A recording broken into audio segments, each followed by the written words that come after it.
Thank you so much, and I'd like to really welcome all our speakers for being with us today. We are now ready to begin with our fireside chat.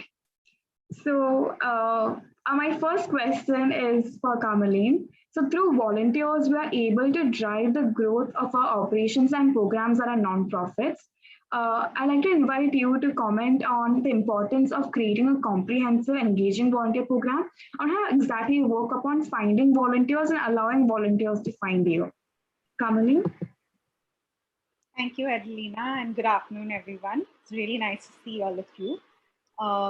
Just to respond to this question in terms of creating a comprehensive and an engaging volunteer program, oftentimes we've seen in our past experience that the volunteer program with different organizations and companies is often an afterthought or not given a official space.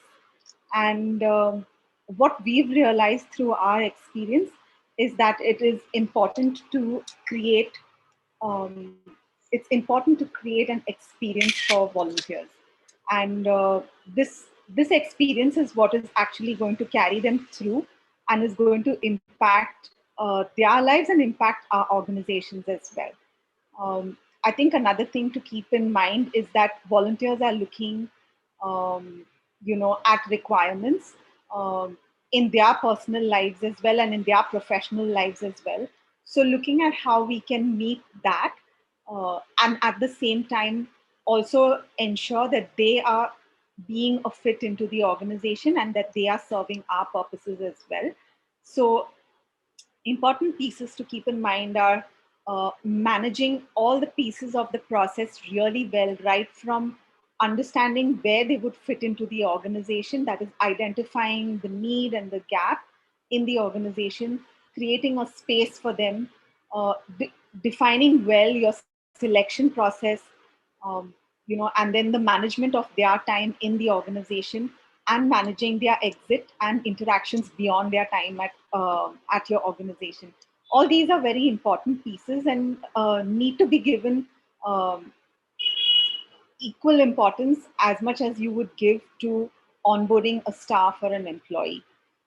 Another thing to keep in mind is keep your goals in mind in terms of when you are looking at bringing on volunteers, what do you want them to be to the organization in the long run? So, do you want them to be brand ambassadors for your organization? Do you want them to be potential contacts that would connect you to important networks? Do you want them to be future potential donors? So, even defining those sort of goals would be very key in shaping how you are uh, designing your volunteer program and how you're structuring everything. One of the things that I would like to encourage everyone to sort of think through also is make it as official as possible. Create a JD for the positions, create a role description for the positions, give them as much as an importance that you would give to either a staff or an employee.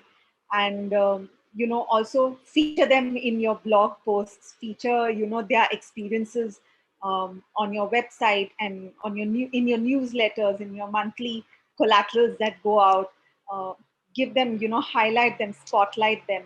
And I think also, in terms of like where they could sort of reach out to you and how you would find volunteers and how you allow volunteers to find you, make sure that you use all your platforms, all your channels, feature it on your website, feature it on professional platforms like LinkedIn, like Connect for important websites like, Idealist. And yeah, just like use all the possible platforms available. And there are several available in this sector. So just like use all of that, use your social media to reach out. You never know which gem you will find, and in which part of the world and in which corner. So use whatever avenues are available. Back to you, Adelina. Yes. Um, so, Sri Ravi and Anupama, would you like to share your perspectives too? Sure. Just adding on, I mean, Carmeline has covered it in a very comprehensive way. But what we do at Udaan certainly is identifying what is the skill gap in our organization and then mapping it to the volunteer program that we are proposing. That's absolutely critical. I think why, explaining the why to the volunteers. Why are you part of the volunteering program? Connecting to the larger story of the organization is very critical. And how is it that they are going to make that impact? So program deliverables for the volunteers have to be clearly laid out so that they know, okay, this is what I need to do, and this is how it connects to the bigger picture. And volunteers have to be treated as team members with the same seriousness, with the same intensity and investment as you would do with your team members, because they're really adding on to the mission. The fourth thing is, I think we at Udaan believe invest first and then expect next. So put your best people out there to handle the volunteer program. It's the connect that matters. If you feel connected to the story, you feel connected to the purpose, you would be part of the program. So I think putting your best people's person and having an anchor to the volunteer program has always worked for us. So these are some few points that we do, and it's worked really well for us. Adding on to what Sushri and Kamaleen had covered most of it, but one of the things is, I think volunteering reflects a lot of an organizational culture. It also matters how relevant the volunteering is to the organization, to the programs, and to the ultimate deliverables. At eVidyaloka, volunteers are the heart and soul of what we do, because our co-founder says, what is the value addition that we give?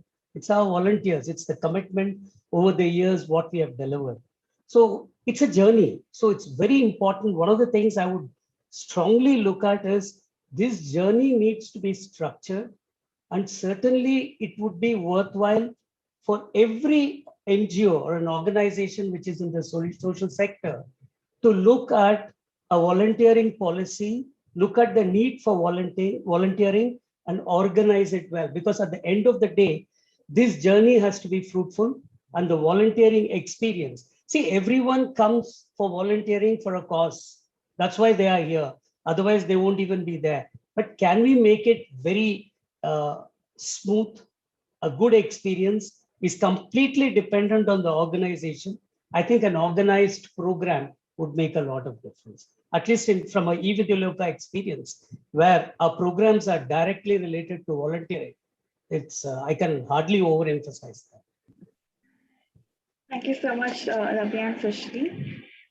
Keeping in mind that volunteerism and volunteer actions are valuable assets for any non-profit organizations, Anupama, would you like to share your insights on building the relationship foundation through like a two-way communication plan? And what are some of the trends that are influencing volunteer engagement? Sure. So sorry, and thank you so much for having me. I just got disconnected and re-logged in. Wonderful to see so many of you out here. So I was just listening to what Kamaleen and Ravi, they were all saying, and it all makes sense because as TRI also, when we look at just quickly, in continuation of where we started, that definitely when we look or try to find volunteers, one of two things are strict no's. At least, my experience of working is you never see them as fill-ins, right? That is one big mistake at times we make, that, there's a quick thing we can offer and it makes our life easy. Definitely they are not your fill-ins, and you have to constantly keep defining and refining what value creation means for them, right? They have to see that part of that, how do I come in and add value to the organization's work? And similarly, we as an organization are seeing that, okay, what are we giving back to them in terms of, very satisfying experience? And when you try to find them, how your communication is resonant. Because, they are not a homogeneous group. They are diverse people with diverse interest or skill sets, right? So how do you identify where would you find them? And there is never a one size, fits all strategy which works. You may have a beautiful communication, but that may generally click with college goers and not a working professional. The same thing might work brilliantly for working professionals, but not for school goers, right? So constantly keeping in mind that, there are that, you have to create these volunteering opportunities, and your communication should take care that how are you talking about an inspiring vision, how you're talking about the role they are able to play in this larger movement we are saying that come and join us, right? So what's that combination where both of us can come together and see that, okay, that's the larger purpose of the work. And of course, Adelina, coming to, there are some very visible constant changes happening in today's world. And they are so dynamic. I look at, 10 years back and I look at it now. We used to have very, conservative, certain standard models of volunteering programs. But we realized soon after that nowadays, when I joined the sector, I had found volunteers would stay on for years. Now they don't. Now their span of engagement in an organization is limited, right? So you have to innovate that what clicks even if someone is there with you for a short term, right? How to make that limited time very impactful and precious for the organization and for the volunteer, right? And secondly, India is a very young country. We take a lot of heart in the fact that over nearly 40% of our population are kids. More when it comes to, if you bracket in the youths who are fresh into college, and that gives you a huge opportunity to engage this bunch of energy for your good causes, right? And then young people, they like to do different things in different ways. How do you create options which are like constantly engaging them? And you have to speak their tone. You have to engage in a way that it offers something different which others are not telling them, right? They have to see that I'm a part of it. No one has ever spoken about. I often hear people say that I want to volunteer, but I don't know how, I don't know where, right? So perhaps we are not going all out there in saying that here are so many things which you can do. So essentially, I remember, and I would want to just share a little thing which one of our volunteers had said once, that he was like a typical engineering graduate, and he started volunteering with us. And then one day he just came and he said that now I realize I've spent ages in the organization, and one thing which thankfully has changed, that it has been so transformational. Being an engineering guy, I was like too unilinear, too rational about every decision I was making. But when I started meeting diverse people, I realized that I have become far more empathetic. And what do you need in this world? We are passing through a pandemic, and it has perhaps in many brighter ways, while we talk of all the grief and loss around. But the brighter thing is we have also seen people step up and come in. So are you ready to immediately cater to what their sentiments are? Are you, sort of creating those sub-segment engaging programs for them and talking with them in their work? So constantly mapping the environment, having targeted recruitment strategies, right, for each sub-segment, and talking of how do you diversify volunteering opportunities. I think if these things are taken care of, somewhere we can navigate through the changing environment and keep on influencing people to join this force of volunteering. Thank you so much, Anupama. Kamaleen, Sushri, and Ravi, would you like to share your thoughts regarding relationship management with volunteers and the current trends? See, the current trends. One of the trends that, before going into the trends, one also needs to factor our the two-way communication. Somewhere the communication has to start. So one of the things is, if we start the communication as an NGO, it's also important to communicate with those volunteers, not just who we are looking for in terms of campaigns, but also with those volunteers who are existing with you. How do you keep in touch with them? What do you have to offer? How do you reward them? How do you recognize them? So one needs to understand that we really need to understand the interventions and differentiate between programmatic interventions, which goes on all the time with these volunteers because they are delivering towards a cause. Back it up with a whole lot of communication and intervention, which gives them a satisfaction. For example, things like newsletters being sent to them in terms of how there's continuous updation on that's going on. Things like if you have various branches and chapters, we do chapter meets, which gets all these people together and actually connect them to beneficiaries. What all you can do to make them get closer and see the impact they are making on the beneficiaries is the best way of communication that you can do. And it's still, as Anupama was saying, India is young. Volunteering is also reasonably young in India. It's still got quite some way to go. I think it can only get better. And all of us sharing our experience, more and more people doing things would go a long, long way in setting up these standards of volunteer engagement, which makes them want to continue. As she said, as Anupama was saying, today nobody wants to continue long because there are other things to do. But how do you make them continue long with us is also an important factor, where communication plays a very great role. It's just not getting them and forgetting about it, but continuously engaging them, talking to them, and making them feel that they are a part of this entire thing. That's what I would.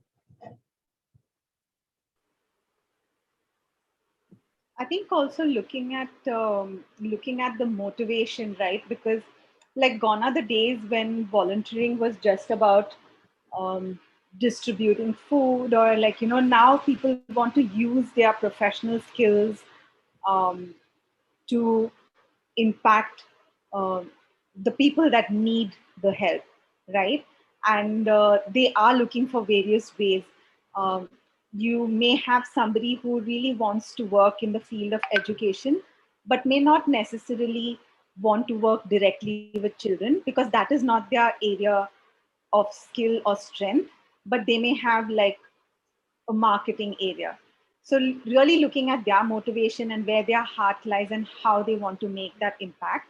One of the trends we've seen, we've observed lately is that a lot of young professionals have worked and have gotten tired of the rat race, and they want their contribution and their work and the time that they've put in uh, to have an impact and to have some meaning at the end of the day. They want to see some change happening. So a lot of them, a lot of people have been, a lot of young professionals have been turning, and not just young professionals, even professionals who have reached a certain point in their career where they're like, it would be really good to have a change and see our work having an impact. So these are also trends that we are looking at.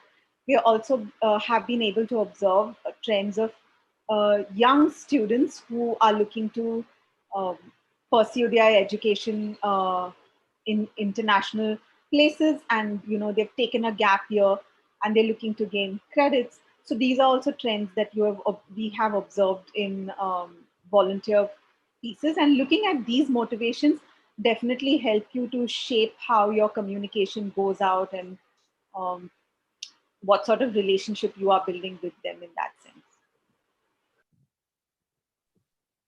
Yes, Sushri.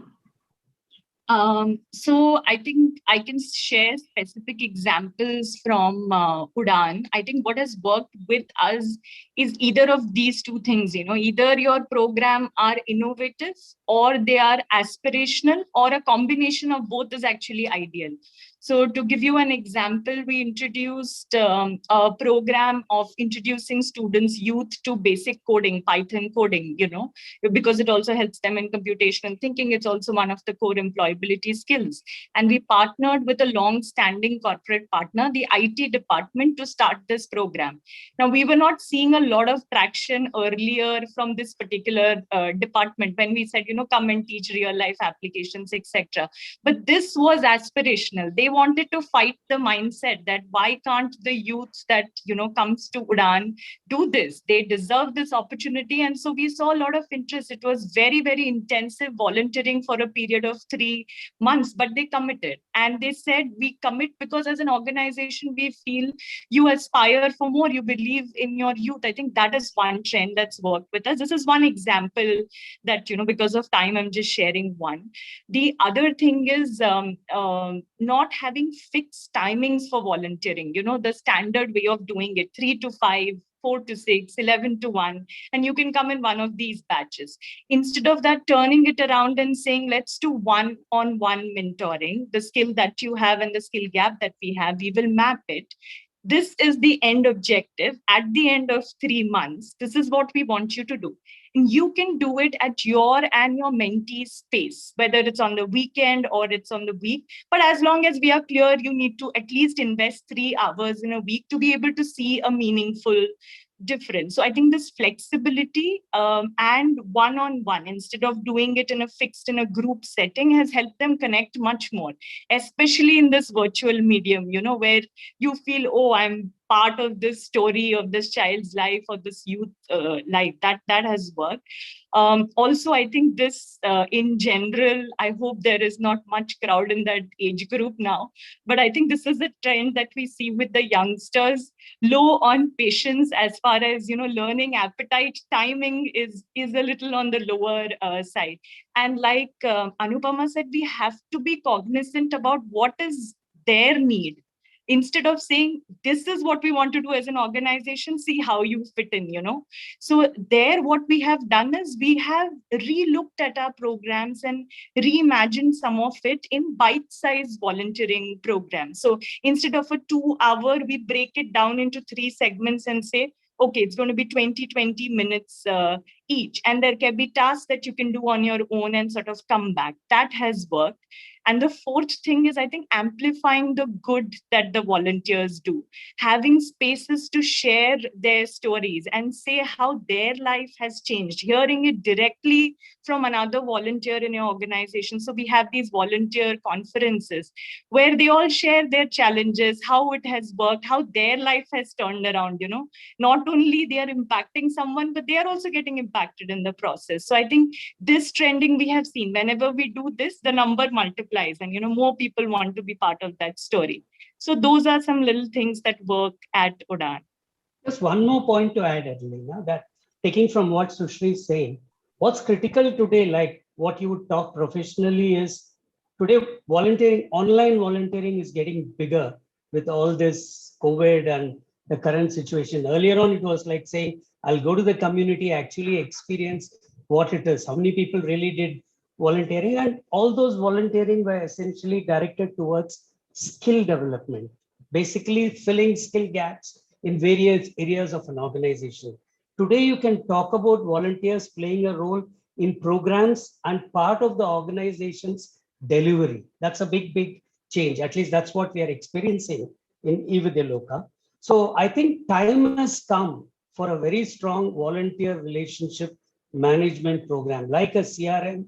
A VRM is also extremely critical.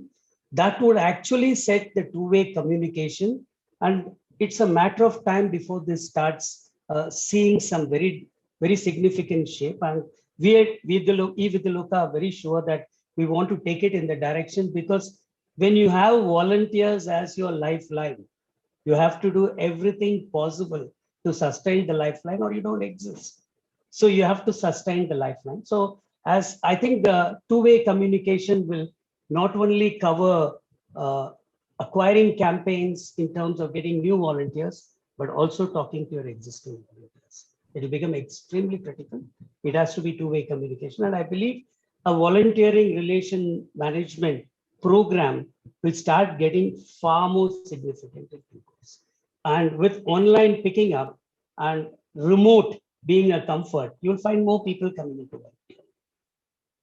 Absolutely. And the whole part about two-way communication, right? The very fact that's important is to also listen and to understand the needs of the volunteers, which we discussed here, that many people are looking for like short-term opportunities. We have a lot of students and youth connecting. We can already see in the past few months that Connect for itself, we had quite a few student groups and volunteer groups connecting with us, both within the country and outside the country, to from universities. And keeping this in mind, the majority of our NGOs, we depend on volunteer support, right, for a certain level of the operations and activities. Hence, in order to plan the involvement of the volunteers, it's crucial for us to understand right from the basics, to start right from the basics. My following questions are directed to Ravi. Then we can even hear from Kamaleen, Sushri, and Anupama if they'd like to add any inputs. So what should we consider to be included in the recruitment screening and orientation program, and how to create opportunities that actually match what volunteers are looking for? We call this to put it simply, we call it a comprehensive onboarding process. It's very important, as I emphasized earlier, a volunteer goes through a journey. So this onboarding process sets the journey in place. Before I go into onboarding, I'll have to quickly tell you what eVidyaloka is all about so that the onboarding, the process becomes relevant. eVidyaloka is in the space of education. It's now 10 years and driving education through using technology, through digital classrooms in rural areas. We are addressing children in the grades 5th to 8th in government schools. We teach them maths, English, and science. And the key thing is all these deliveries are in vernacular. They are in regional language because you don't expect rural children to take off in English directly. So it's in regional language. And this is the basic program of eVidyaloka. And the entire delivery of this program is through volunteer teachers who are drawn from various segments, corporates, homemakers, retired professionals, students, scholars, PG students, name it, this is drawn from a variety of various sources. So sourcing management is a very, very important thing for us. So that one of the starting points of matching what the volunteer needs to a program starts there. How do you source? So that is the starting point. But I'm not getting deeper into that, but I would like to say our process, our core program started with teaching in classrooms through digital class. But with the advent of COVID, we have started various aligned programs like learn from home programs, because children cannot come to school. You go to their houses using smartphones in groups of 5, you teach them. So the teaching and the learning continues. We have extended programs with other experts like social emotional learning, joy of reading, various programs, going to their homes and doing it. And over and above that, there is also things like content development. Volunteers can develop study material, which at the end of the day is going to be used for children in terms of delivery of classrooms. And the last one we have started is video lessons, where volunteers records videos, and this is then telecast to reach millions of children. This is the eVidyaloka model, gets extended to children outside eVidyaloka. We have now hit upon an app that has digital classes where children can log in and go through classes, see videos, ask questions, and we have another volunteering opportunity where we have doubt clearing teachers. So it's a question of how you get your program and create opportunities. Now, how do we do it through the process is use of technology and processes. Technologies, we have a portal called Jupyter, which is an experience by itself. Every time a volunteer comes in, he's given a login, and then the experience starts, the interaction starts, database is there, content is there, everything is there in Jupyter. So it's a huge world by itself. Now the registration happens. Once the registration happens, the next process is simple. There's a welcome call that goes out to people telling them you've registered. Now, why don't you book your volunteer selection discussion, have a discussion with the people and choose what you want to choose, get to hear from them. Once it's all through the system, slots are published, they go and choose the slots, and then daily there is publishing of what we call as volunteer selection discussions. There's a panel, that panel is allocated, either it's on individuals or on the basis of a group, and the discussions happens with these possible candidates who want to volunteer. They could be anybody, they could be students, they could be people, professionals, they could be anybody. And everybody has to go through this registration process. So once that is done, then the discussion happens where we put on the table what are all the offerings we have. We split it into short term, medium term, and long term. And 4 or 5 key things are looked at when we are going through this discussion. One is the background and the education level of the candidate who's coming in, the kind of commitment they can give, what is the kind of time they have, and the key requisites of eVidyaloka, like knowing a regional language, ability to read and write in a regional language, whether these key requisites are filled. Even if a person has not fulfilled certain criteria like age, we don't dismiss them or screen them. We make them come to the discussion and tell them why they cannot be taken in now. After all, he has made the effort to register. It's absolutely imperative you talk to them. Once this panel discusses, and then the mapping of which program where the volunteer needs to be fitted in is done, and a recommendation is made. Once the recommendation is made, the most important thing, the second level of screening happens, which is the orientation. In the orientation, you have specialized teams coming in.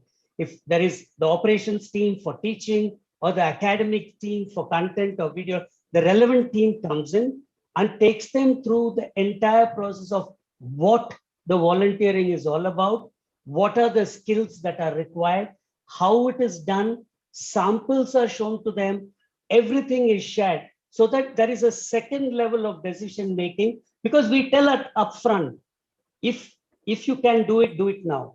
If you can't, you can always do it later. Do it only if you have the time, because there is a group waiting for you which is dependent on you. Don't see, moment you step off in the middle, those children lose, because those are deprived children who haven't had opportunities. We are trying to make a difference to their lives. So we say at the first stage, this is reinforce a lot of focus on orientation with videos, with samples, with subject matter experts talking. Everything is the academics team giving, or the program team. That's the second level of decision making. That is finally pruned into an active volunteering setup. This is how the process of volunteering goes in. It's extremely difficult to screen, particularly when people are registering online without actually talking to them. So we make it a point. One of the differentiators that eVidyaloka has is these discussions. These discussions happen, ideally we do it in groups, because it's very easy to cover a large number of people within a short time and allocate. And also there is a sort of influencing that happens in a group, which is also very positive. So the key thing is, what is their commitment? What is their outlook towards the cause? Why do they want to volunteer? Is very important. The time that they can give, and definitely their education and their background. This is how this entire onboard, it's very brief, but it's a very, very detailed process. Post that, there is a documentation involved where you go and enter everything. So that it's a fairly tight process. We have adopted the teaching process to all our allied programs. It's a very flexible, very friendly kind of an onboarding process. And you can always add on synergistic programs to make, you can cover all programs. And the orientations are program specific, because once you're recommended, let's say for study material, that group is a separate group. If it's for teaching, that's a separate group. If it's for video lessons, it's a separate group. We even have something like center administrations.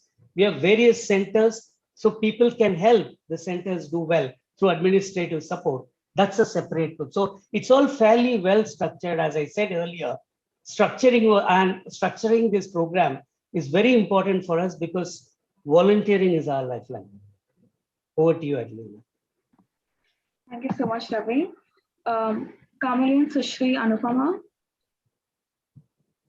Yeah, I think, I was quite related to what Ravi was saying, and that helped me to, think about the way we do it at CRY. And always, somewhere linking it to the flow of the discussion, that you have to constantly look at that. What are the volunteers having in mind when they apply for a volunteering experience or an internship experience, right? And how you can best sort of weave their priorities and your organizations. So that weaving in of priorities will make sure that, you are hearing them, you are making recruitments which are successful and lasting. Because what happens, there are two stages of it. One is you onboard and recruit. But the idea is that you have to somewhere you're onboarding them so that they stay on with you, right? You are able to retain them and engage them meaningfully. So your recruitment process should be such where they are able to see the larger purpose of, that the organization is telling, that what is there for you to value add in, and also saying that I have something to offer and the organization just about ready to, offer that to me. So how do we bring that together? And the other part is, the success of anything in terms of a good recruitment or retention is how best you orient them and the ways in which you can reduce barriers to volunteering. often people perceive that, there is a stringent screening, or, there's something which will take me off, the eligibility. How do you really reduce it? Because as our founder used to say that, people have good intent.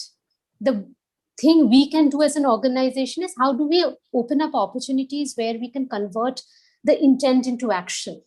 And that's what our role is, that when they are onboarded or selected, we are telling them that you have an idea in mind. Here's a space where we are telling you how can you convert that idea or skill into action, right? So you have to constantly diversify those things and make it like very, very relatable for them to feel that, wow, I'm already a part of it. So when you're orienting them, of course, the most important bits are that getting to know about the organization and what we stand for and what is there for you in this, and certain things of, things which we strictly adhere to. I have seen many volunteers valuing it later. That, I remember in the orientation, I was very touched by that there are certain no tolerance things being stated. That we are a child rights organization, there are certain things which are complete non-negotiables. So come what may, we will never be saying that before you go out teaching a child or meeting a community, there are things you learn and absorb and reflect before you get started. So that humility with which you start, some non-negotiables which we all have to abide by and start. So those things give them, that steam to say that, okay, I know my task, but I also know the larger vision, which will really, and that really helps because, as I said, the lasting bit of the recruitment is that you're able to keep them with you till the time they are happy doing it, until the time we think that, we need them for all the, value addition which they bring in. So orientation as much of informative, and it has to be very inspirational. It has to really speak to them about that, what's unique about this, which they might not be getting elsewhere. I think Ravi and Anupama have covered most of everything, but like just to speak to the point that Anupama just raised about making sure that they connect through the orientation. One of the things that you can also look for is even at the time of selection and recruitment, ensuring that there is a natural alignment between the volunteer and the values of the organization, the culture of the organization. If you see that natural alignment and the natural fit, that sort of helps with smoother transition and smoother, like just accepting and like going with, what your organization is really trying to achieve. So that is one of the points that I would like to bring forward.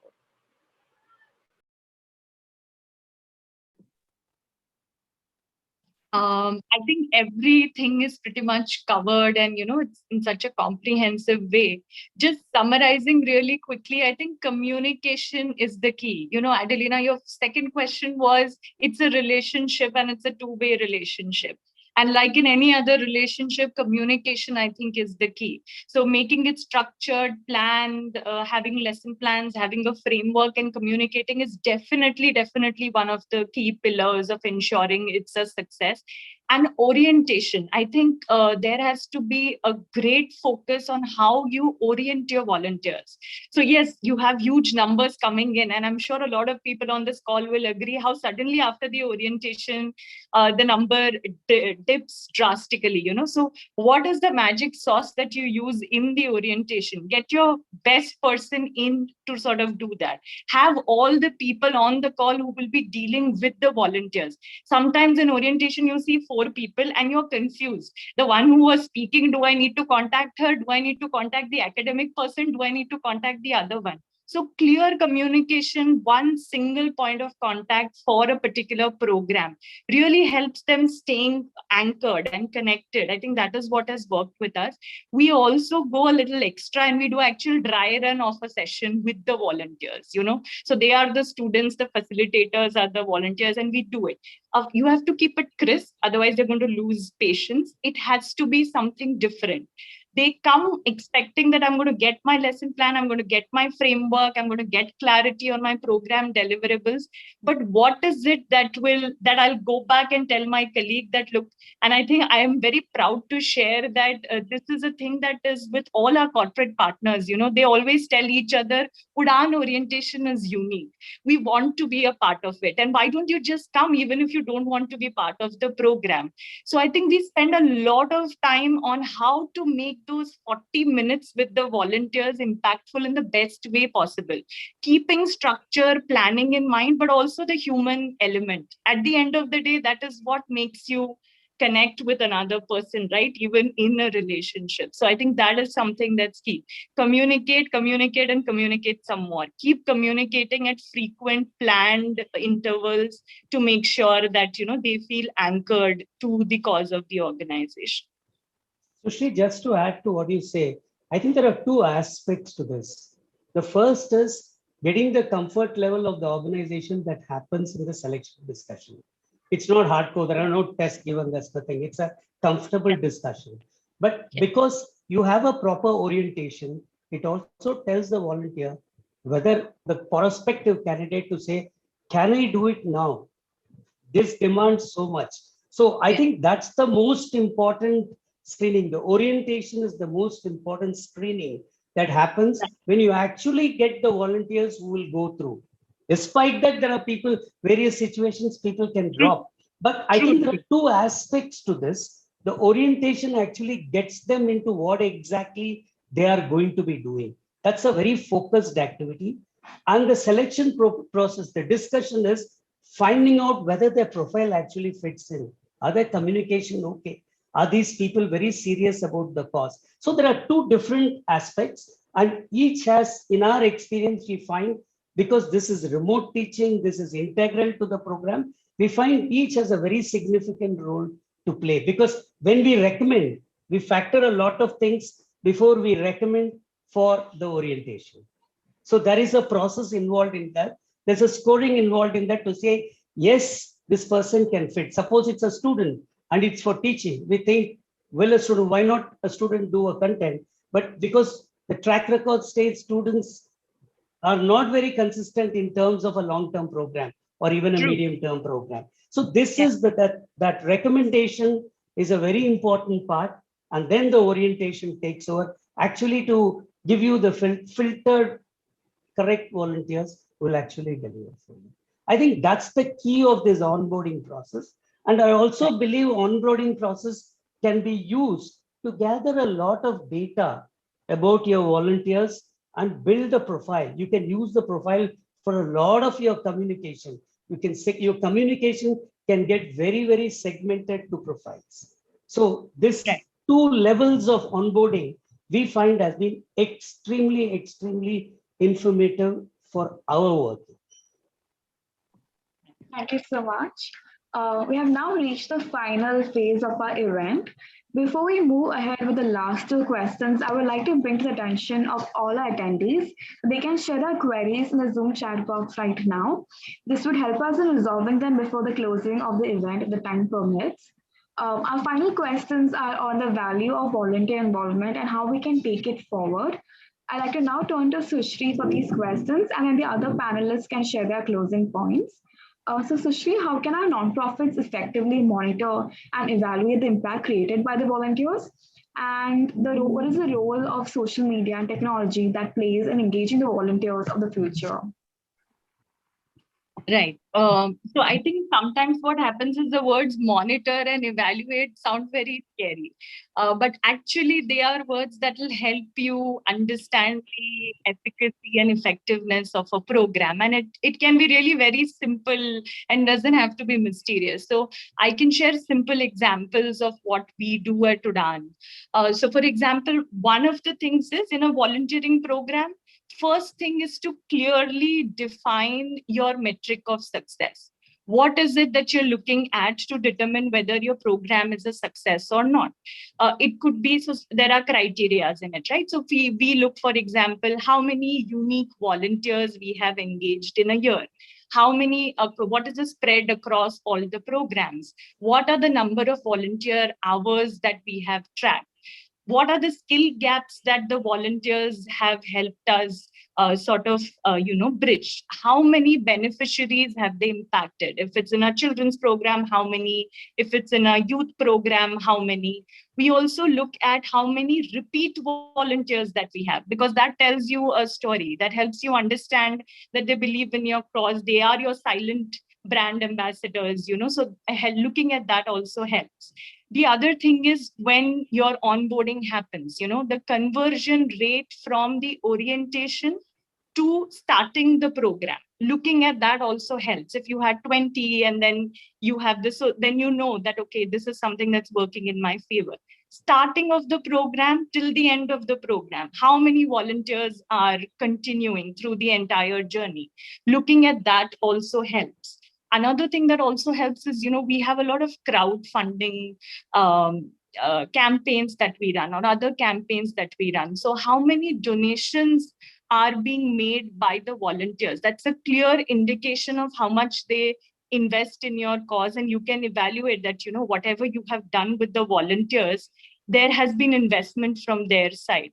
Also looking at, so we've had success stories on, we are very clear as an organization that we do not want donations as the first contact with the organization. We say the volunteering time is the harder part. So start small, it's okay. Start with a couple of hours, it's okay. But let's start with volunteer engagement. That's how you will understand our story better, our impact better. And one of our success stories has been, we have seen a lot of volunteering programs with our corporate convert into funding, a larger sort of partnership, which has helped us deepen our impact. So these are some of the quantitative things that you can look at, which will help you evaluate and monitor. The other thing is, there's people always like to know the story behind numbers, right? So how is it that you have actually impacted your beneficiaries? So having case stories, having most significant change stories, a part of the qualitative impact, where you see how the volunteer has been impacted and how the student or the beneficiary has been impacted. So sharing that also really sort of helps. And the last thing is, you can also look at what is your volunteering program return on investment, and it doesn't have to be a very complicated calculation. It can be done in a very simple way for your organization to see whether it is worth running that volunteering program or not. Are you really saving costs? Is it really giving you that benefit? And sometimes when you do the calculation, you realize I'm much better off hiring a resource than having 20 volunteers. So those are some of the things. I think just giving specific examples from Udaan, I can give you two specific examples. So we have this program which aims at enhancing reading fluency and comprehension of students at grade 5, that is 10-year-old. And there is a standard metric to measure that, learning poverty, right? It's the ability to read and comprehend a grade level text. So at grade 5, that is our objective, that learning poverty has to be 0, because it ties in with the poverty index of the country. Higher the learning poverty, greater the poverty index. So, that is a metric that we have set out. And we had this program which we called Pied Pipers, where we had volunteers from our corporates, and in a one-on-one setting, they kind of did that. So to give you an example, we had 26 volunteers, 26 students, around 260 volunteering hours in all over a period of, let's say, a month. So we calculated our volunteering program social return on investment for this particular program, and the value is high. So it tells us that yes, 260 volunteering hours, if I just multiplied, let's say I had a reading mentor for each child, how much would I pay that person? I'm being very conservative here and taking a number of 500. I'm sure it's much higher than that. Even then, it's a benefit of 1 lakh for the organization. If I see how much time my program person is investing and I do that calculation, I see the number looks very good. So that means this is a program which is helping me achieve my objective, my mission, and also giving me a benefit. So the number turns out to be 20, right? I'm not talking about percentage. So which means for every rupee that I invest as an organization, I am deriving a value of 20, which is a very good number to look at for our, so that's one example. And then again, learning poverty is something that we calculated for this program, which was at 8%. 2 out of 25 students still were not very, very fluent. The number would have been worse if they didn't have, let's say, one-on-one mentors. And the national average is 53%. So these are some ways I took a specific example to explain how you can monitor and sort of evaluate your program. And doing this on a regular basis is very, very helpful because it saves you time, which is very, very critical in nonprofits. I'm sure all of us know that every hour matters. And also it saves a lot of money for the organization. It also brings in a much higher skill set than probably what your team can do, some of the teams can do.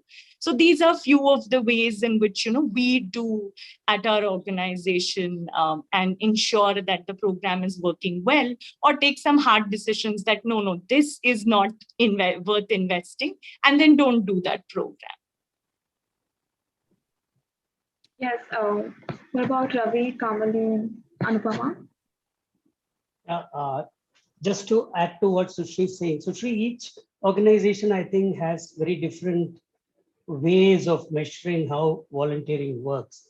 But if you take the case of eVidyaloka, where the volunteering is very strongly aligned with the program, there's no ifs and buts in that. The program efficacy is also a result of what the volunteers have delivered. So the way we look at is in terms of already fixed learning outcomes, what has happened out of it and how the volunteers have delivered. Simple things like, has attendance improved after our classes? Or have the children done better in their tests? Have their class, it can be both quantitative and qualitative. I think it's a combination. Have they participate? Are they participating better? That way they are showing better confidence level. So each organization has different ways, but the way I would say it is, I think that in our case, the volunteer is directly aligned with the program objectives. What the program delivers, the volunteer has a great role to play in that. So we also have a system of technology-based manual intervention, assessments, impact cards, parent-teachers meeting, which brings out a lot of qualitative stuff. Then the attendance, as I said, the marks that the children score, that's the quantitative part. There are various ways that we do, but we don't measure volunteering in terms of money. We don't. We measure volunteering in terms of program objectives and program efficacy. And maybe that's an interesting thought that we should look to from what you said, Sushri. But I think each organization with its own ethos has to develop what is it that they want out of volunteering, what is the association of volunteering to what they are doing, and try to measure it that way. So one can be directly linked to programs, others volunteering itself can be measured. That's one way. Sorry, Adelina, your second question is something I think I didn't answer, the role of media and technology. So in the example that I gave, right, of the Pied Piper program, there's an app by Google called Read Along app, which has graded reading stories that are there. And that is something the volunteers used with the students, So that's how technology eases out high quality content with easy access on your phone to be used with the student also has helped us a lot. And I think other thing that technology has done is melted boundaries, right? So I can give one example. We have these expert speaker sessions with our youth where people share career stories. So we had someone from Hyderabad share a career story, and then he connected so well with the student that he actually sent a book across from Hyderabad to Mumbai to a student. I don't think this was a story we have ever heard of in the past, but this is what technology does, bring in skill set from, we have had people from US, UAE, UK volunteer with us this particular year at a time that's convenient for them. And this whole paradigm shift in doing virtual volunteering. We are pretty sure as an organization, there are programs which will remain virtual, even if and when the space gets into the physical space, So that I think has happened because we realized that technology makes it so much easier for a volunteer, or whether it's a Zoom call or a WhatsApp call. Those are not options which we explored before because of whatever reasons. We might have thought of privacy, we might have thought of, how to do this. But now people are open to that. They're realizing, I can sit at my office desk, take out 1 hour, do good, feel good at my own ease and at my own convenience. So that is what I think technology has done. And I think social media really helps, putting out stories of successes on them, creating a larger community that actually cares for the purpose, for the larger purpose, I'm not talking about our NGO in specific, but everyone shares their story, everyone tags each other. So just that beautiful space which inspires everyone else has also played a lot of role. And I think people are spending a lot more time on Insta. What else to do, right? So I will look at Insta for my own this thing, and you end up looking at all of this. So using that space really well, I think, is key in this setting. So I thought I missed answering that. I'll quickly answer that. Thank you so much, Sushri. And definitely Instagram is very much popular among the youth of today. And it was a question that was again raised in the chat box right now. What more tools can we look at? Like, for example, Slack. And Ravi also mentioned about the Jupyter portal that they use as their nonprofit. Kamalini and Anupama, what are your thoughts? I just want to shed light on one part of it, which, as Strive, we very consciously do that. How do you, consciously engage volunteers in work which shows impact? Like, we as Strive might be doing 50 different work. Even our volunteering is not like has a linear option. There are, range of things which our volunteers do, and, the different programs they are part of. It sometimes makes it difficult that how do you engage them in which part of the work where, you can map it tangibly. At the same time, the very important thing we always take care is how do you suitably assess the risk, any activity that volunteers may be carrying out, and having suitable mitigation measures. Because finally, they are doing something new. So what sort of a support system they are getting, how are we closely, sort of handholding them through it, and if there are risks which may be, higher because they are handling it for the first time, what sort of a role do we play? And hence we have a comprehensive volunteer policy manual, which tells them that what to do when you are interacting with children, because as child rights organization, we're very particular about child protection policy. So if our volunteers are onboarded for children focused programs, there are clear guidelines as to these are the things you have to keep in mind and practice and test before you start even teaching a child. Right. And there the core group of volunteers we form come in so handy because, they take care of that. I have already internalized, I have traveled the journey. So I will take care that as and when your volunteers are coming in, there is a system in place to guide them through that. All the measures and expectations are clearly spelled out. And that, simple discipline to maybe establish and prove what the work has yielded. And it might just be that you are where the thrust is on, like, are you aware, are you alert, are you focused about what the numbers are, what are the trends showing, right? What are the definers for the program the volunteers are part of? So it might be a range, which I think I'm not trying to repeat what wonderfully Sushri and Ravi has captured, but like whether it's impact stories, taking care of doing periodic data or trend analysis for each of the programs you are involving volunteers for. Testimonials, nothing like it. The qualitative bit coming from the stakeholders, right? To vet that, okay, if CRY is saying that the volunteers are doing this and these are the numbers, the other side of the story, which actually brings in the credibility, is what are the stakeholders saying about it. So whether these are children, their families, the schools, they are telling something which further establishes the work being done. And technology, of course, helps a great deal because bringing in measures which helps you in live tracking, mapping the skill sets and constantly saying that what it is yielding, and monetary value and the number of volunteering hours we generate, all those are very critical ways of establishing credibility. Now, which part you focus more, I think every organization will have its priorities and definers for it. But those also show that somewhere if you go out and say that so many volunteers and they actually generated so many volunteering hours, or they saved actual core working hours of the organization, it shows tremendous value in what they bring in, sometimes which remains quite invisible otherwise. But also, Anupama, one thing to add, very true. One thing to add is also the number of volunteers who continue with you. I think that is the key, because we have a system year on year to go back to your volunteers, tell them what your experience has been. Would you like to continue with this?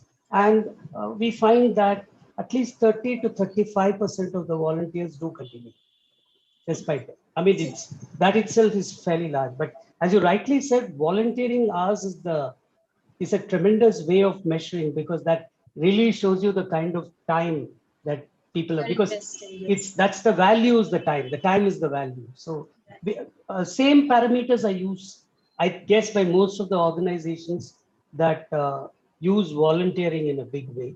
I think there is a commonality in that. But someone like eVidyaloka, where volunteering is so fundamental, they are very critical in meeting our program objectives. That's the best form of measurement. Yes, very true. So I think I agree with like what you guys have shared, and I think volunteering hours are definitely crucial, and that's something that at Atma we do track as well. Apart from that, another piece that we do track is also like what sort of skills the volunteer has gained during their time volunteering. So one is the skills they bring to the table and they contribute to the organization, but what are they taking away as well? So at the time of their exit, we do a sort of a report card for them, and we talk about like the projects that they have covered. So that's one piece, the projects that they have worked on, and another piece is just the skills that they have gained during that time. Another important thing that we also do is, because we are an organization that works with partner organizations, and a lot of these volunteers work with our partner organizations, we do get our partner organizations to do a rating for them as well. So they sort of understand, like, they get like that direct feedback on how they've worked and, how they've interacted and things like that. So that rating is quite important as well. So these are some of the things that we do use to, look at these pieces. Yeah. Thank you so much, Kamaleen. So now let me just turn to the queries that are gathered both via our chat box and via the RSVP questionnaire we had sent across for this event. And I must say, more than 60% of the questions are about how to build the relationships with volunteers, how to manage volunteers in a remote setting, and how can we basically make the experience more enriching for the volunteers. We have already covered bits and pieces of these questions in our webinar, but in case if any of the speakers like to address certain key points for NGOs to keep in mind with respect to remote volunteer management and relationship management, with any insights would be great. I think, Adelina, that's it's actually very interesting and very relevant. If people are asking this, we always have faced that finally you're working with people who are somewhat coming selflessly to do it, right? And they are not really expecting that I'm getting paid or, but what to offer as an appreciation or incentive for them to feel involved and feel inspired to continue. So I think very simple things to be kept in mind. Like we have seen that even small things like regular verbal thank yous, as and when a small thing happens, really cheers someone up and says, oh, my manager observed this and did it. That really is life-changing at times too. Like constructive feedback from time to time, which helps the volunteer to grow and take on larger and bigger roles in any work and situation. To including in our regular organizational events. Sometimes, like, many of the events we bring in volunteers and say that we are having this workshop or we are having this celebration, come and join us, because it's not that volunteers are somewhere separate. So any team meetings where it's suitable to have them, any celebration we are having, we make sure that volunteers are a part. Or when you're even designing programs or certain events, involve them right at the beginning when, things are getting developed. They feel that sense of ownership, that, it's not that I have come in and I have been just given a task blindly, but that I have a role to play in even the planning of it, right? So they feel valued. And certain strategic, I think some volunteers we have seen and some groups who do tremendous exceptional work on certain strategic level, right?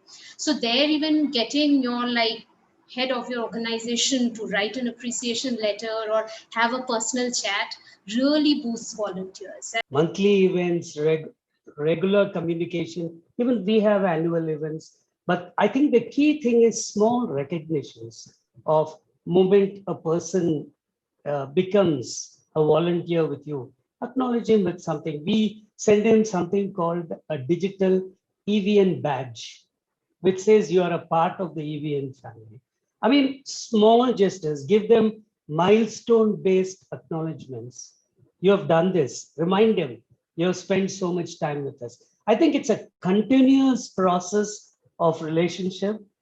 CRMs have come to stay in a big way in the commercial world, but I think VRMs need to come to light in the social sector.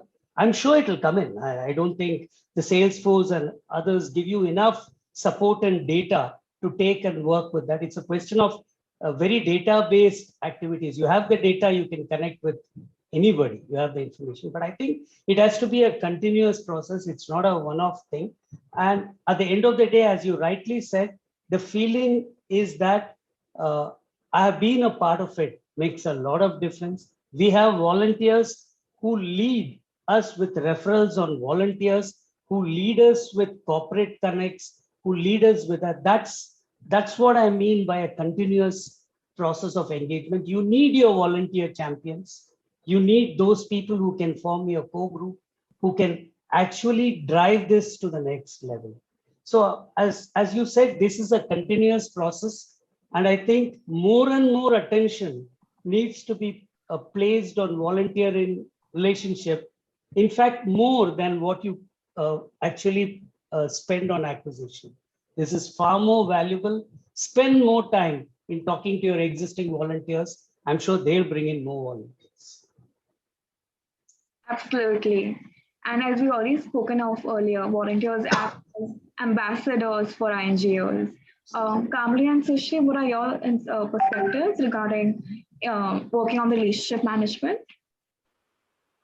I think one is definitely understanding their motivation to volunteer. That sort of opens up a lot of things and gets that relationship going already. And I don't want to touch upon the points that Ravi and Anupama have already covered because those are already valuable points. But yeah, I think understanding the motivation and also it's not just about them coming and volunteering and giving, right, and contributing. You want to also understand what can they take back with them and make that possible for them.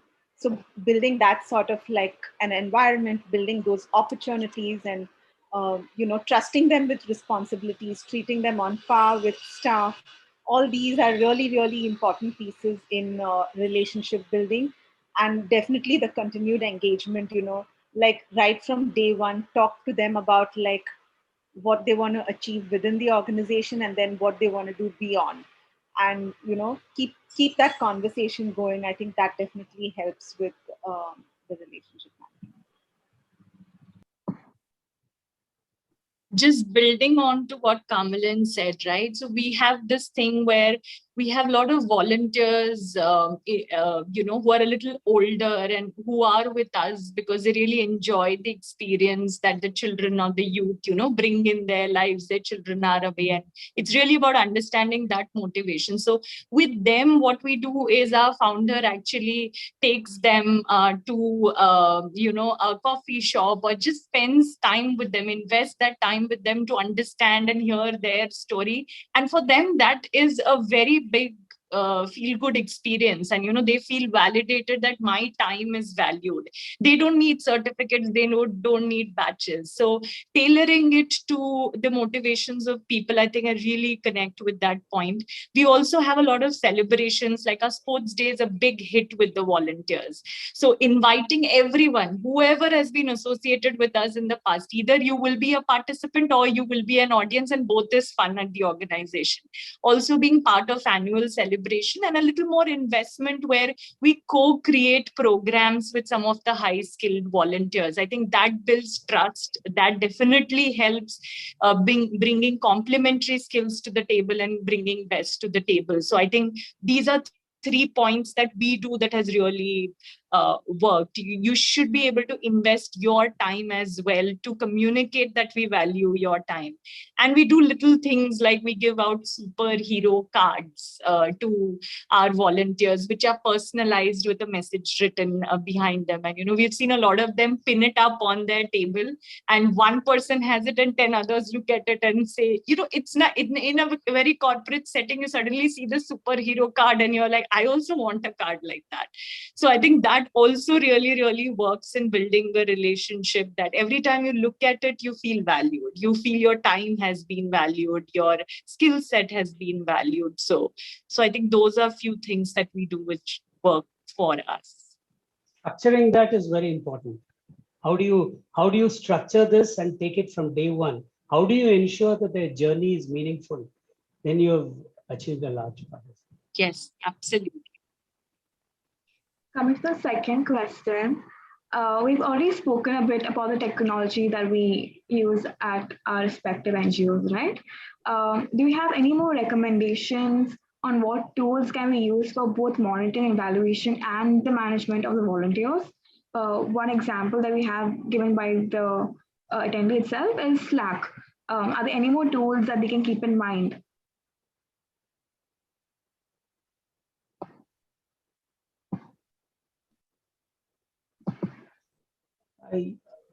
To be honest, I really don't know if there are any specific tools for that.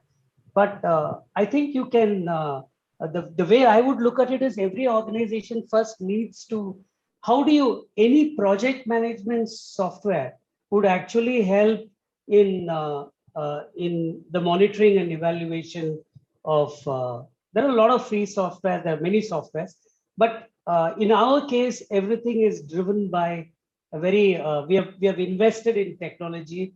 It's driven by Jupyter. So we have thought, our founders have thought way ahead, and it's actually put into shape. It was put into shape before we started. So, and it's evolving. But there are plenty of project management software. I forget names I've used for a gaming project where we had used a particular, we have used it for project management software. Offhand, I'm not getting the name, but there are plenty of projects. Even the Microsoft project software is there. I think any of the project software can be used for monitoring and evaluation. Basically, you are taking your program movement and checking its efficacy to an end objective. So normally any project management software should do, is my understanding. Or unless you decide to develop an integrated MIS and a software system, which is what we have done. I think there are a lot of project management softwares which can be used. Trello is probably one that people are using. The name just came back to me. Trello is another project management software which you can use for monitoring and evaluation. Even we at CRY use things, but why? The way we have observed that main programs, Ravi, what any such software, and if it has to be a comprehensive integrated one, the investment is quite high. Yes. In most cases. So if organizations are ready to invest and have the resource, fine. So we have our main programs on the ground are having backend softwares which takes care of all the monitoring evaluation, right? But when it comes to volunteering, then where we act all frugal, right? That how do you make the best out of all the little bit of resources that you have around? Now that increasingly you feel the pinch that you have to have all those that CRM sort of a VRM, and how do you manage? It's essential when you are scaling up and managing many people and a lot of different programs. But even simple tools, and we can get started. Like sometimes we perhaps, curtail ourselves just because, we are bogged down by thinking that we need to have a very smart solution to get started. My advice will be, it's not really needed till you get started. And in the way, we have found many, interesting apps nowadays. These startup fellows get started, wonderful features which they have. We had tried one which was Build the World for our on-ground programs. It worked brilliantly for us. Right? Sure, But there must be plenty available. You're right. So, but the point, Anupama, is that, as I said earlier, how important is volunteering to your organization? It's an organizational decision. What is the extent of volunteering that you want to do? How do you want volunteering to impact your deliverables will decide your investment anyway. Exactly. To the extent you're doing. So I'm saying there are a lot of free software available, which certainly can be used. Trello is actually a fairly decent software, which I have used earlier for project management. I think also whatever, both points are really valid. I think depending on how you prioritize your volunteer program, you allocate, the investment to it. However, there are many things that are available. At Atma, we do use Salesforce as well to sort of monitor, but we also use a lot of the G Suite services like the Google Sheets, the Google Documents, the Drive, all of those pieces as well. So really, it's like, use whatever you can lay your hands on, whatever is accessible to you, and use what makes sense for you, I think. I think it's very sensible. Yeah, I think what you need to use, you have to use. And if you feel that volunteering is something that's going to impact your program in a big way, then invest. Which is, that's what I said, it's an organizational decision. All right. Yes, I was just going to share that we are in the middle of building an app which is tailored to us, which is simple, scalable, and sustainable, because we are growing in numbers and we wanted to do that. And we've been lucky to find an organization through a relationship who are willing to invest that time to come up with that. So those are also options which can be explored. If you have a long-standing partner who would want to do this as part of CSR or as part of goodwill, those are also options to be explored. I mean, people are waiting to help. You just need to ask. The most they will say is say no, but it's worth asking anyway. Ask and take is what I would say in a lighter way. Ask and patiently wait. Yeah. Coming to the next question. How do you see the future of volunteering in our country? Or to reframe the question, we can also look at how to make volunteering more popular in India. I think, of course, if you compare it to the history of volunteering in India has been very different from, the way it evolved in the West, right? And in our culture, it was more about, the charitable act and giving and holier than thou. And from that to transitioning to the modern understanding of volunteering took time. So I still feel that the culture of volunteering is pretty nascent in India. Right, and hence we have to take our baby steps towards saying that what will really be the future. But there's a lot of interest around. I find that people nowadays are far more curious about, what happens when I volunteer. It is, that combination of that I'm able to give, I'm able to get, right? The altruistic feelings which you get a shape into action. So there's a lot of things you can kindle around where we as CRY, I always have this vision. It has to become a habit, right? And research has shown that the earlier you start volunteering, the person grows up to be a far more responsible or empathetic adult. So the investment at the right time of exposing younger lot about that, what it does in your life, that really is life changing, because by the time they reach college, where currently perhaps we are starting to tap them, they're already sensitized towards that, what it means, right? And they are ready to give it all. So somewhere, bringing in those little changes in the way, things are being taught and spoken in schools, in our families, in the larger society. And the moment, it turns into something which is it's the culture, right? It's like, I have to do it. If I'm not doing it, I'm the odd one out. We have to arrive at that stage gradually, where like someone will encourage one and another, and we as an organization did not put, sort of push it that, you better do it. It should be like, they are coming and exploring their different medium or preferences and maybe working for a certain cause. It's just, I see that is just way up for a country like India, where it can just grow higher, because we are just climbing the ladder on volunteerism. There are many inspiring models around to learn from. Every organization is experimenting in their own way. Just that perhaps we have to take it out better. We are still somewhat isolated. We still are perhaps, doing a little more. So how do we take it more, take it to deepest corners? And that's where, Adelina, where the question was about remote volunteering, that I see the brighter side of what, the COVID did, was that people started to feel that even I'm in remotely placed in, a small town in Srinagar, in Jammu Kashmir, or in Tamil Nadu, just because I have an internet connectivity, I can do something. And the organization is offering me to do something. Yes, of course, you have to constantly, change things, because online is a different ball game. But it democratizes the way volunteering is possible.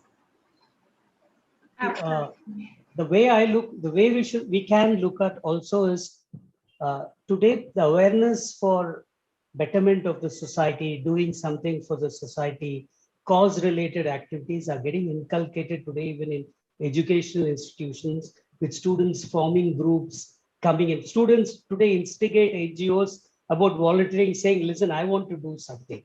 So that is there. If that is there, then there is big scope for volunteering. The CSR mandates also does help to a great extent in inculcating volunteering. But I also think that there will be opportunities created for people who want to volunteer. The key thing is to give them what they want in terms of volunteering is the critical part. I think there's high awareness that people want to do something for a cause. It's a question of how NGOs tap that, because the power of volunteering is huge. There are millions and millions of people who may know a lot more than you do, who can come and add value to what you're doing. It's a question of how we can leverage that. The understanding that we don't know everything, there are people who can contribute, is also very, very important from the social sector side, because I have said, this is social sector, this is different, is also a word. But there are tons of people who have with knowledge who can give you things where you can do better. Once that recognition comes in, there's a high awareness that people want, particularly young people, because the kind of, we do interviews with these people on a daily basis, this selection discussion. And I asked, the first question I asked them is, why are we all here? What are we talking about? And then it all narrows down to cause, saying, I want to do something different. You're there because you're going to do different. And 50 to 60% of them are students. So there is a momentum there. There is a shift there. I think there is a good opportunity for volunteering if the social sector looks at that opportunity, the power of volunteering, the power of millions of people who can help you. If we can understand that, one will start looking at volunteering. This is where I need support. I will get it slowly. It will start picking up. But I think the momentum is there. There is a small, as Anupama said, it's still nascent. I completely agree. But the shift is there. It's certainly there. Just adding on, I think I totally agree with what Anupama said, right? It's the addressing the culture and the mindset, which is a huge task in our country like us. So on the spot, if I'm thinking of something, then we as the development sector have a role to play, right? We work with so many children. So what she said, right? Starting volunteering young, we do that, encourage our children in our own little ways, working with the parents to say how this volunteering is a very nice thing to do, how it contributes to the skill sets and the outcomes that you achieve. I think in international schools, it's already part of the curriculum. Even if it is for the grades, they are putting that much time, 120 hours, to make sure that they are doing. So there it is there. In corporates, I think slowly and steadily volunteering is becoming an in thing. The need is to popularize it, so just to give you an example, I mean, I don't want anyone to take it personally, just for a reference, like Swachh Bharat suddenly became like an in thing, right?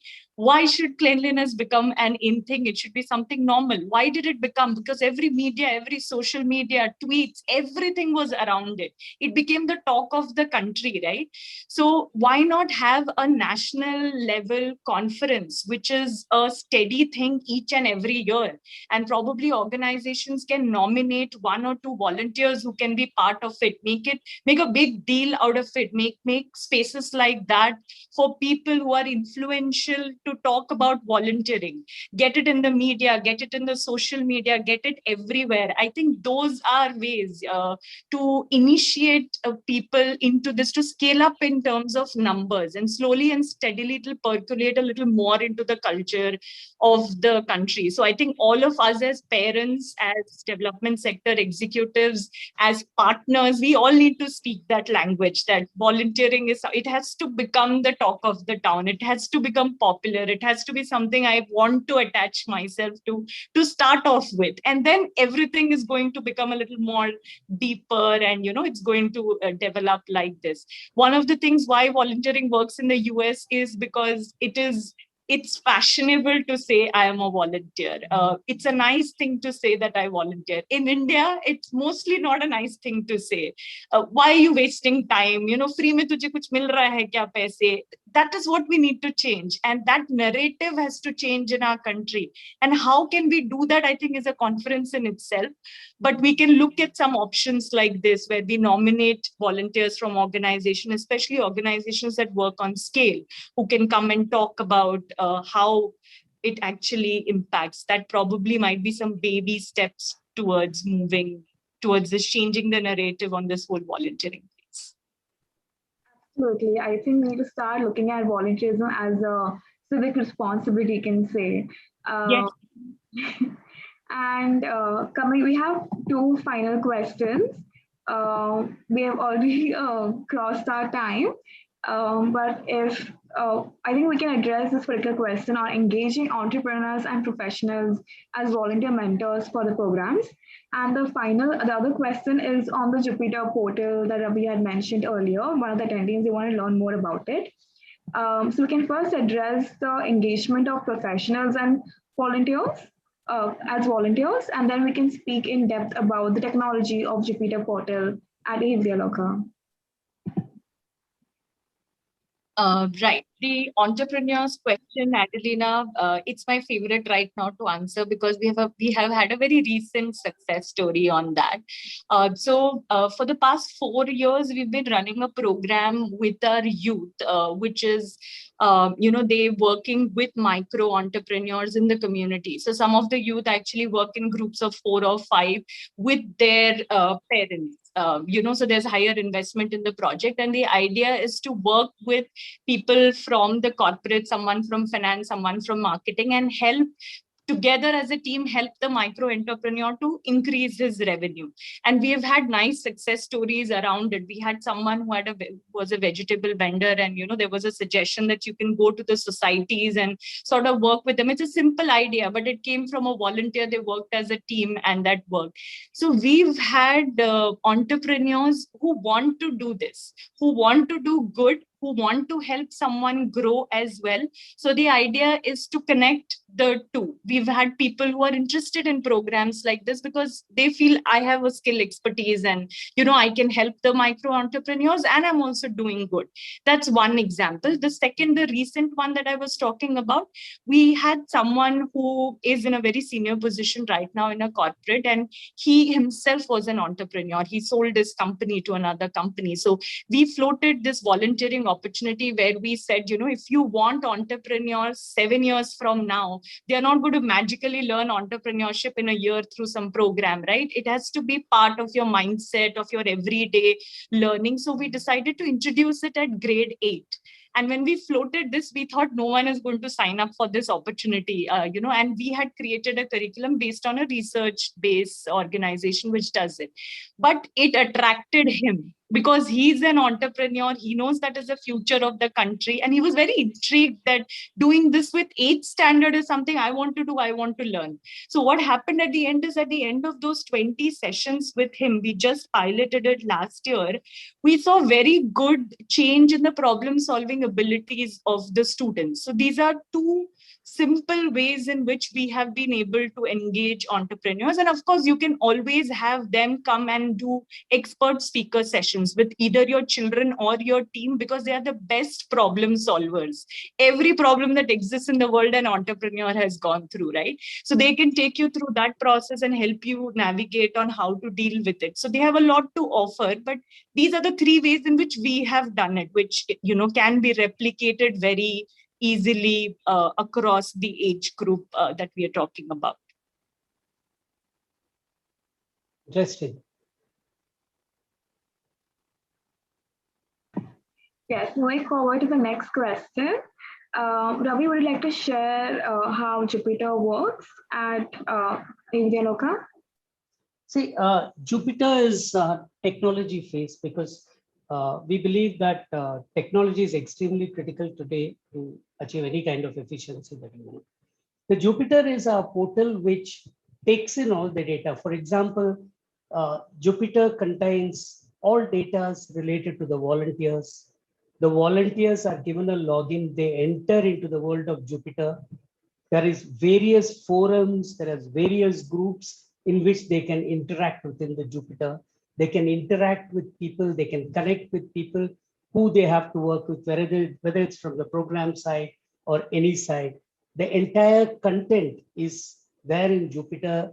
We have a digital repository where the entire content is there, with which the volunteers can interact.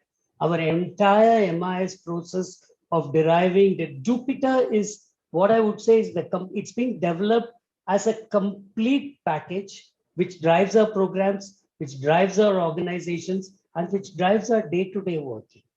Everything we do, there is a connection with Jupiter. If there is a discussion slot that needs to be published, people are booked. You have to publish on that day, the slot. That is also scheduled through the Jupiter. So Jupiter is a portal that has been developed by our team. It is a completely in-house portal which has been developed with the help of a software support, certainly. And that is now being improved to various levels in terms of adding more. It's continuously, features are getting added and getting updated all the time. But Jupiter is very fundamental to the working of Vidyaloka. It drives the program itself.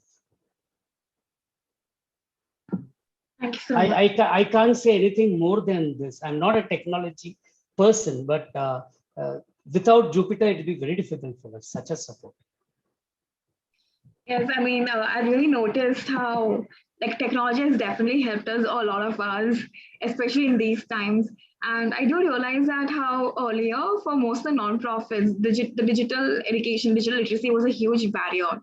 Now, with the change in situation, has now really changed that environment completely. Now we are encouraging a lot of our beneficiaries, encouraging a lot of our team members to empower themselves with technology. So we've now reached the closing of our event. We can conclude by thanking all of our speakers here, Kamaleen, Anupama, Ravi, and Sushri. We have all gathered really excellent insights today. Trust me, we are looking at the chat box and we are all touched with gratitude.